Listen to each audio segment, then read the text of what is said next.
And on to our Vancouver Canucks portion of the show, because we had ourselves a few interesting notes in regards to last night's game against the Colorado Avalanche. We also had some kerfuffles going on in practice, maybe taking a little bit of a page out of the Red Wings book, who really knows.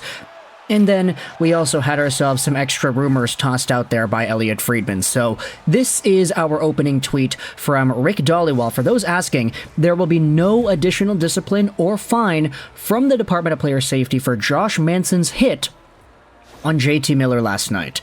Now, that hit was a pretty bad one, as we had said in the yesterday post-game review.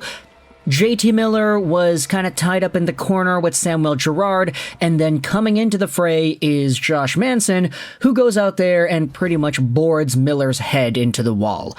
Not the best play, and one that many of the Vancouver analysts and media, Thomas Drance, I think Satyr Shah said this on Sportsnet 650 as well, they were condemning the lack of a 5-minute major call in that instance because Manson only went off for 2.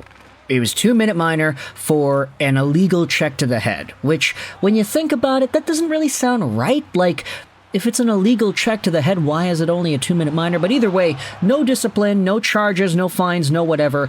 Rick Dalibor goes out there and reports this, as unfortunate as it may be for Vancouver Canucks fans who are looking for justice for JT.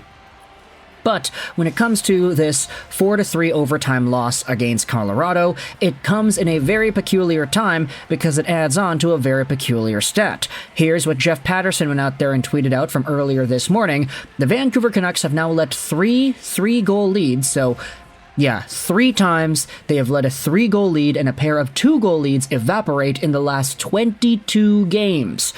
They had the 3-0 lead against Toronto. Then it was a tie game 3-3, although Vancouver still won. They had a 3-1 lead in Detroit, lost 4-3 in overtime. They had a 5-2 lead in Minnesota, lost 10-7. We don't talk about that game. I'm sorry, J-Pat.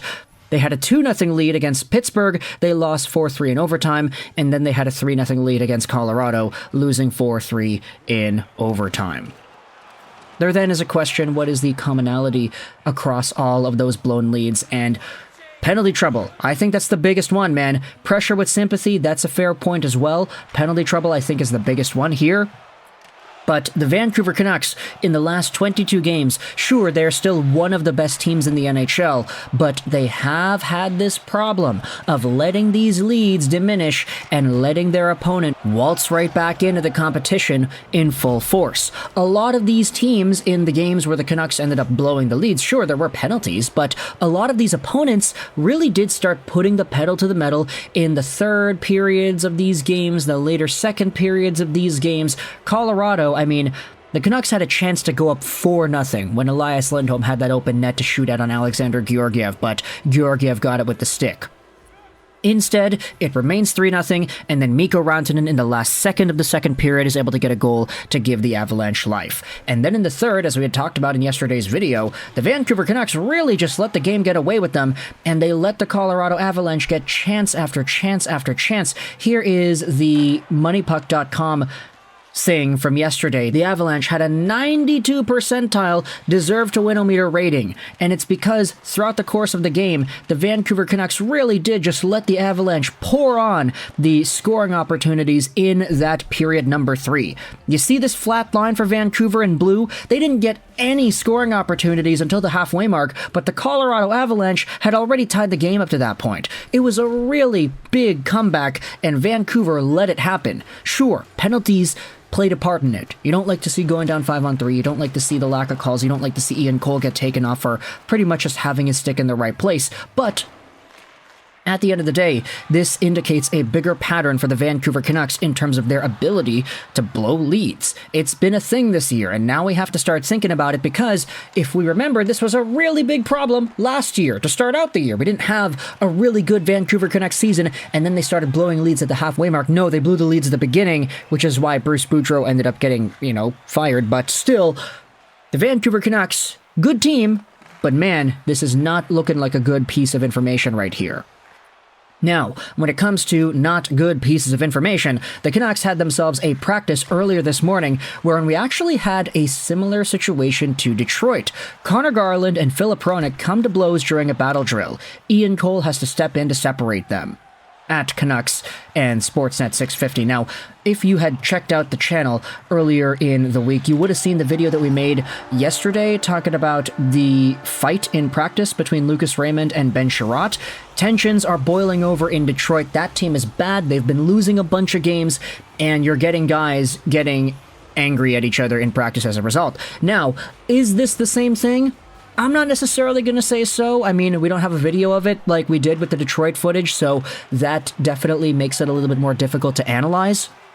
But these guys are a competitive bunch. Conor Garland got into a fight earlier this year in practice with Dakota Joshua, I'm pretty sure. So, hey, it's kind of funny when you consider the fact that Garland and Joshua became such good duos on the ice later on in the season. Garland and Hronek, of course, they can't do that. They're not the same position, but it is very interesting to see Filip Hronek come out there with some fire as well. Ian Cole also acting as the pacifier to separate the two. That's pretty nice to see as well. There were some extra comments going out there saying, yeah, I mean, the Canucks are copying us, man. Copycats. To be fair, this is Garland's second practice fight. He got into it with Dakota Joshua at the beginning of the year, and they ended up working together so well. Maybe because Filip Hronek was a wing once, he didn't want to feel left out. Why is everyone fighting in practice this week? The Canucks had easily one of their most frustrating losses of the year last night. Completely choked away a 3-goal lead through a lot of dumb plays and hesitant hockey. The boys are pissed off about it and things likely boiled over. I'll take this over them not caring any day. Now, when it comes to our final piece of Canucks news for today, we have to head over to what Elliotte Friedman said this morning on one of the radio broadcasts. This is the 32 Thoughts podcast. There were 2 tweets from Buck Fawson that go out there and summarize this. Friedman says, I believe the Canucks would like to keep Teddy Blueger, Dakota Joshua, and Tyler Myers at a lower number. It might not be possible, but it has been discussed. So this is a conversation on Canucks UFAs, guys who may stick around in some capacity, guys who may go out to the market. Dakota Joshua, I'm not surprised to see them wanting to keep him. Same with Teddy Blueger. This line has been so good. It's just with Dakota Joshua, I mean, he's been so good to the point that if he gets an overpayment contract in free agency, I would not be surprised. And if he gets something in the $2-3 million range, I don't know if it'd be in the Vancouver Canucks' best interest to give that kind of money to him.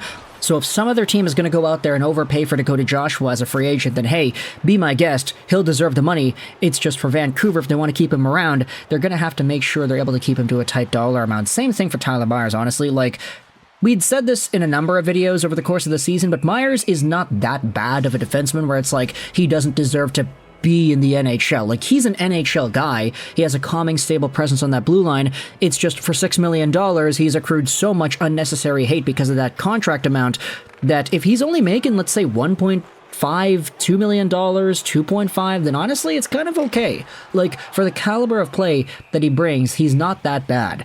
Now, to end off this Vancouver Canucks video, we're going to go over some of the comments made in regards to the Canucks doing some damage control with Elias Lindholm. They weren't happy that it got out that they were even remotely considering moving him.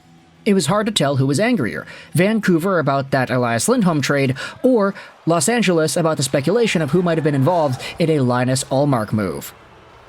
So, the Vancouver Canucks being pretty pissed off about the Elias Lindholm trade conversation. They weren't happy that it got even remotely considered that they were moving him. I mean, look, Vancouver's gonna Vancouver, right? Alvin Rutherford, they run a tight ship. I wouldn't be surprised if they were really pissed off about that, but hey, the point is, Vancouver is Vancouver. That's it, straight up. Like, we have things that go around in this city. We have one of the hardest hockey markets in the league, so this kind of thing, yeah, not all too surprising that they were pissed off about it. They had to do some damage control with Elias Lindholm. Whatever that means, I'm not too sure. But as long as it results in Lindholm going out there and actually scoring goals and being good, then okay. Do whatever it is that you need to do. Get that guy back up to speed. A reply goes out there and says the same thing. If Lindholm didn't like it, he probably should play better. No one wants to move a player who's playing well. And that pretty much sums up the entire thing over here. So let me know your thoughts in the comment section below. Firstly, about Josh Manson not getting any discipline for the JT Miller hit yesterday. The Vancouver Canucks blowing multi-goal leads again, like they had done at the beginning of the season last year. How we had a fight in practice between Conor Garland and Filip Hronek, as well as the conversations about the Canucks wanting to keep guys like Teddy Bluger, Dakota Joshua, Tyler Myers, as well as the Elias Lindholm damage control. Thoughts in the comment section below about all this Canucks stuff and more. I hope you enjoyed this video. And bye.